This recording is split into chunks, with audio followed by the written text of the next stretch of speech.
Top quality और consistent performance के लिए सिर्फ सिल्वर पंप्स। टॉप क्वालिटी और कंसिस्टेंट परफॉर्मेंस के लिए सिर्फ सिल्वर पंप्स, नाम याद रखना। वरळी डोममध्ये आपण पाहतोय की मनसैनिक आणि शिवसैनिक जे आहेत ते जमायला सुरुवात झालेली आहे। आपण पाहतोय की समोर आपल्याला हा भला मोठा स्टेज आपल्याला फुलांच्या हाराने आपण पाहतोय या ठिकाणी सजवलेला पाहायला मिळतोय। दोन फलक आपल्याला एलईडी स्क्रीन या ठिकाणी पाहायला मिळतात ज्याच्यावरती फक्त आवाज मराठीचा एवढाच आशय लिहिलेला आहे आणि तो भगव्या रंगामध्ये आपल्याला पाहायला मिळतोय। दुसऱ्या बाजूला आपण पाहतोय की सकाळपासूनच महिला कार्यकर्ते जे आहेत त्या वरळी डोममध्ये जमायला सुरुवात झालेली आहे। घरातली सगळी कामं आवरून या सगळ्या महिला ज्या आहेत त्या वरळी डोममध्ये पोहोचलेल्या आहेत। काकू कुठून आलात? बोरिवली विधानसभा। बोरिवली विधानसभा। काय कुणाचं भाषण आज ऐकायचं आहे? भाषण म्हणण्यापेक्षा मराठीचा जल्लोष साजरा करायला आलोय आम्ही। बर मराठी अस्मितेचा जल्लोष साजरा करायला आलोय। बर बस। तुम्ही कुठून आलात? बोरिवली विधानसभा। बोरिवली विधानसभा। बर दोन भावांनी एकत्र आलं पाहिजे अशी एक चर्चा आहे। आम्ही दोन भावांना ऐकण्यासाठी आलो आहोत, बर मराठीचा आवाज बुलंद करण्यासाठी। बर हिंदू आहोत, हां हिंदी नाहीये। बर हे आज खऱ्या अर्थानं दोघेही भाऊ जनसामान्य सांगतील। बर मराठीचा आवाज आहे तो उठवण्यासाठी आज आम्ही बर नाही मात्र दोन भावांनी एकत्र आलं पाहिजे की नाही राजकारणासाठी? बस सॉरी। काकी तुमचं काय मत आहे? एकत्र आलं पाहिजे? आलं पाहिजे। बर गरज आहे का सध्याची?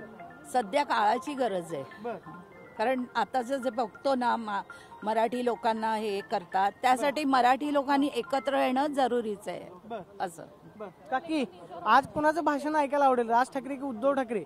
नाही, मराठी जो अस्मितेचा मुद्दा आहे त्याच्यासाठी आम्ही आलेलो आहोत आणि आम्हाला ते आवडेल की दोन भाऊ एकत्र येतात। तो वेगळा ते राजकारणाच्या हिशोबाने तुम्ही जो प्रश्न विचारता, पण ते हिंदुत्व टिकवायला आलोय त्याच्यासाठी आम्ही बोरिवलीवरून आलेलो आहेत महिला। मुंबईमध्ये काही जण म्हणतात की आम्ही मराठी बोलणार नाही, मग त्यांना काय सांगणार?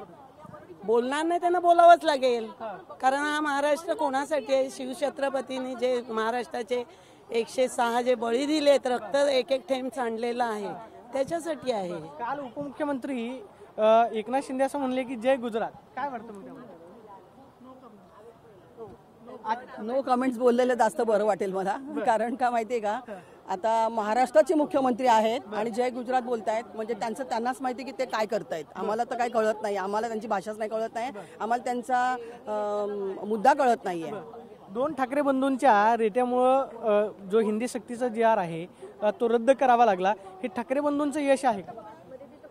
ठाकरे बंधूंचं यश आहे, महाराष्ट्राचं यश आहे। महाराष्ट्र एकवटलाय आज, इथे महाराष्ट्र एकवटलाय कारण मराठी माणूस एकवटलाय आणि मला म्हणजे ते दोघं राजकीय ह्याच्यावरती एकत्र येतील की नाही हे आम्ही नाही सांगू शकत, पण आज मराठी म्हणून एकत्र झालेत ना, आणि तो जल्लोष करण्यासाठी आम्ही इथे आलेलो आहोत। पाहतो की या सगळ्या महिलांच्या खूप बोलक्या प्रतिक्रिया पाहायला मिळतात। आम्ही मराठीचा जल्लोष साजरा करण्यासाठी वरळी डोममध्ये पोहोचलेलो आहोत आणि घरातली सगळी कामं आटपून या महिला कार्यकर्त्या वरळी डोममध्ये सकाळीच पोहोचलेल्या आपल्याला पाहायला मिळतात। Camera person Yogesh Pradeep Kapse, TV9 Marathi, Mumbai.